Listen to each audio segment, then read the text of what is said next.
In October of 2021, I moved into a small basement apartment just outside Portland, Oregon. Rent was cheap, mostly because the place sat on the edge of some undeveloped forest. The landlord lived upstairs, barely home, and I liked the quiet. I was working remote, mostly freelancing as a graphic designer, which meant I was online a lot. Twitter, Instagram, Reddit.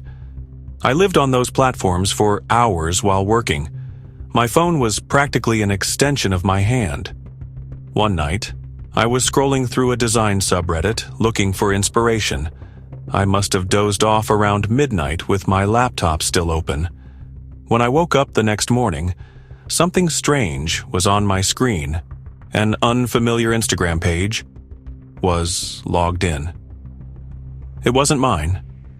The username was just a string of numbers, no bio, no posts. But it was already following over 500 people, mostly accounts in my city. I thought it might have been a glitch or someone else's account from a cached session. I logged out, logged into my own, and went about my day. Later that evening, I got a follow request from that same account, the one with the weird number string.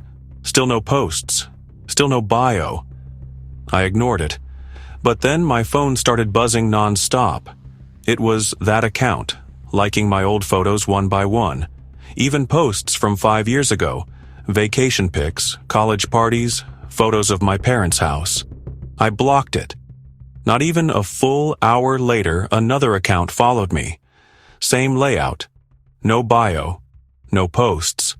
Just a profile picture that was completely black, like someone had taken a photo of a dark room.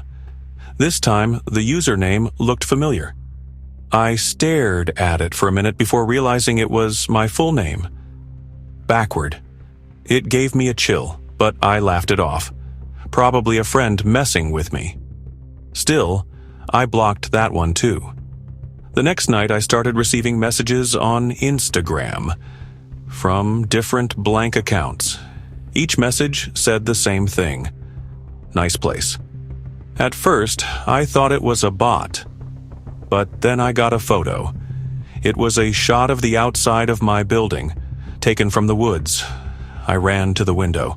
The trees were still, no one in sight. I stared for what felt like forever. Just silence.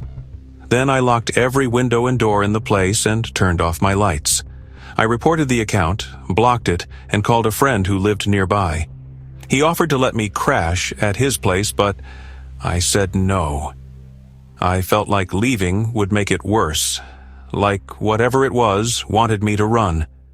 That night, I tried to sleep with the lights on, but I kept hearing faint buzzing sounds.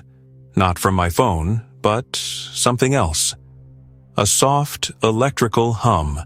I checked all my outlets, unplugged my laptop, my chargers, everything. Still there. It felt like it was coming from behind the walls. The next day, I brought it up with my landlord. He said the unit hadn't had any electrical problems and brushed it off as paranoia. But when I mentioned the Instagram stuff, he got quiet. Then he asked if I'd been using the Wi-Fi he offered. I told him, yeah, every day. He nodded slowly and told me almost too casually that the previous tenant had done the same, and eventually stopped sleeping. He said she had called the cops one night, screaming that someone was posting through the walls. I thought he was messing with me, trying to scare me into moving out. But then he told me she disappeared. No forwarding address, no notice. Just vanished. That night, I connected my phone to a different network and deleted my Instagram. But before I could wipe my account, I noticed a new post had been added. One I never made. It was a photo of me, sleeping, taken from the foot of my bed. The caption said, "Thanks for letting me in." There were no signs of forced entry, no broken windows. I checked the entire apartment, even the crawl space. Nothing. I moved out the next morning. It's been over 2 years now, and I don't use social media anymore. No Instagram, no Facebook, no TikTok. But every few months, I still get an email, an auto notification from a new Instagram account requesting to follow me, and they always have the same profile picture. Black, like the inside of a room, with the lights off.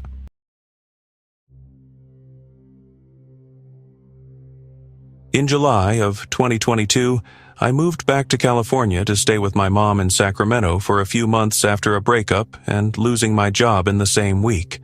Emotionally, I wasn't in the best place, so I started live streaming again just to have something to look forward to.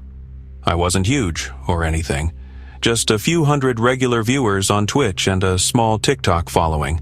Nothing that paid bills, but enough to keep me sane. I mostly played horror games late at night with a mic and a webcam. My mom went to bed early, and her house was quiet, so it was the perfect setup. One night, I wrapped up a stream around 1:30 a.m. I checked my messages and went to bed like normal. When I woke up the next morning, my Discord was full of messages, people asking if I was okay. Some were joking, others weren't. The first thing I noticed was a 2-minute video someone had screen recorded from Twitch. It looked like my usual stream layout, same overlays, same camera angle. But I hadn't been live. The footage was just me, sitting in my room, but I wasn't moving. I was frozen in place, staring directly into the camera, not blinking, no sound. My body wasn't swaying, my chest wasn't rising. For 2 minutes straight, it was just me, lifeless, locked in eye contact with whoever was watching. But here's the thing, I never streamed that. My computer was shut down. The webcam wasn't even plugged in. My first thought was someone hacked into my Twitch, but when I checked the stream history, nothing showed up. No record of it, just my stream from the night before. That's when I noticed the video timestamp. The stream started at 3:07 a.m., almost 2 hours after I'd gone to bed. I rushed to my room and checked my setup. Everything was still unplugged. The webcam was turned down. But when I checked the feed, the lens was cracked. Just a thin spiderweb crack across the glass, like it had been tapped or pressed too hard. I tried telling myself maybe someone was pulling a prank or using a filter. Maybe someone deep-faked me. But the angles were too precise, the lighting too perfect. Even the shirt I wore matched exactly with what I'd tossed in the hamper. The worst part came later that night. I was mid-stream, talking with a few regulars, when someone commented, "Dude, who's in your hallway?" I thought they were trolling. I even turned my head and laughed it off. The hallway behind me was pitch dark and my door was closed. But then another comment popped up. She moved. I froze. I hadn't heard anything. I hadn't seen anything. But everyone watching insisted they saw movement in the dark behind me.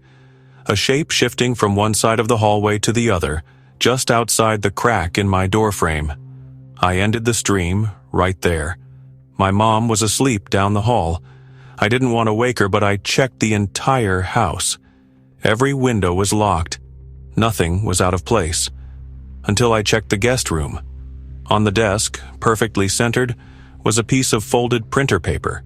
Nothing else in the room was touched, just that one sheet. I picked it up and opened it. Inside, written in shaky handwriting, "Stop watching. Start listening." I didn't sleep that night. The next day, I set up a motion camera in my room. Nothing fancy, just one of those plug-and-play sensors that alerts your phone. I also covered the webcam, unplugged everything, and made sure there was no chance of another accidental stream. 2 nights later, at 3:04 a.m., my phone buzzed. Motion detected. I opened the feed. The camera was showing my room, same as always, but the light was flickering. Then something moved across the bottom of the frame. It was quick. Just a blur at the edge, near the corner where my dirty laundry sat. I paused the video, frame by frame, and caught one clear shot. It was a hand, pale, thin, crawling out from under my bed. I didn't go back home. I called my mom from the driveway and told her I was leaving. I stayed at a friend's place for a few days, then found a sublet in another town. But here's what haunts me most. A week after I left, I got another message, this time from an anonymous TikTok account. No posts, no followers, just one message. Thanks for the followers. Attached was a video. It was my room, my bed. The camera was angled slightly differently, but I could see the empty chair I used to stream in, and someone was sitting in it. Not me, but wearing my hoodie, smiling into the lens, and behind them, something was crawling out of the closet.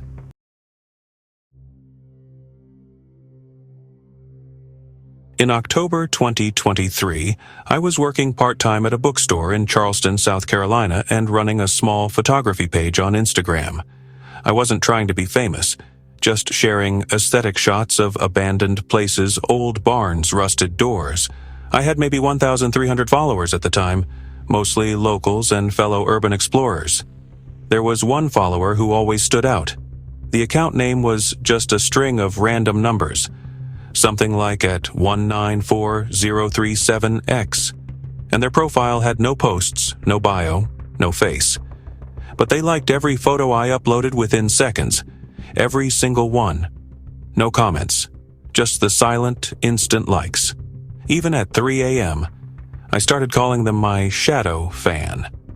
At first, it was flattering in a weird way, creepy but harmless. Then one day, I uploaded a new picture. A boarded-up house I found at the edge of town, just past a stretch of woods. It had clearly been untouched for years. I remember getting this heavy feeling standing in front of it, like I wasn't supposed to be there. But I took a photo anyway, and left. The post went live around 9 p.m. 10 seconds in, like clockwork, my shadow fan liked it. But then they commented. Just one word, inside. That stopped me cold. No one else had commented yet. I opened the app again. The timestamp said it was posted 6 seconds after the image. I didn't even tag the location. The house was way off grid. I clicked their profile. Still no posts. But now the bio read, "Do you see it too?" That night, I couldn't sleep. I kept going back to the photo, zooming in, adjusting the contrast. And then I saw it, barely visible behind the cracked window near the top right. A face. It looked like it was pressed against the glass, mouth open too wide, eyes too far apart, but blurred like it was in motion or caught mid-frame.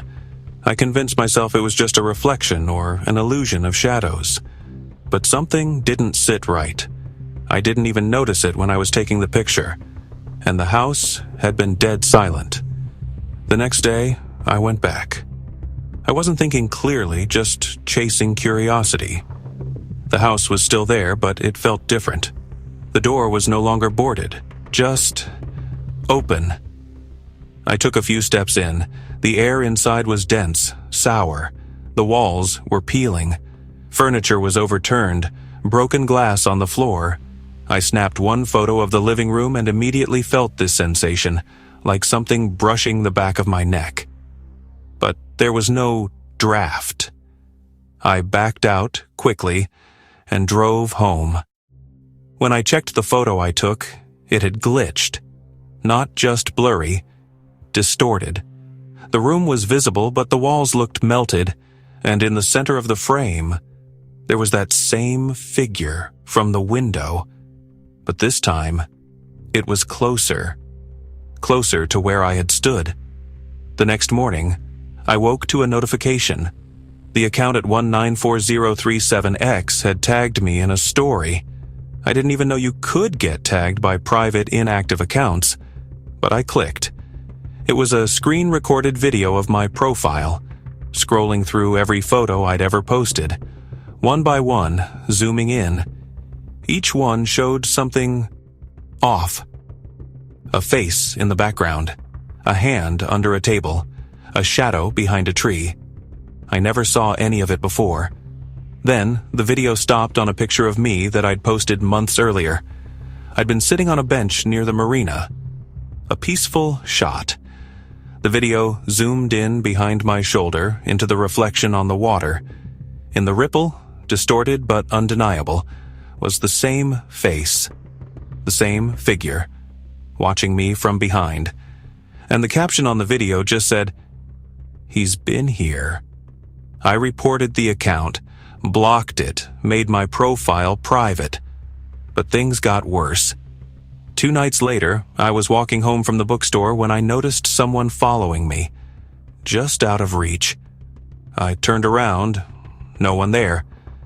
But their presence stayed behind me like static. When I got to my driveway, I looked at my car. There were handprints on the windshield. Inside. I stopped uploading for weeks, until one day the account was gone, just vanished. No trace, no messages, no tags. But here's what haunts me now. Every so often, a new account will follow me. No posts, no bio, just a random string of numbers. The latest one, at 194037 sign Y. And the moment I post something, it likes it. Within seconds. Every time.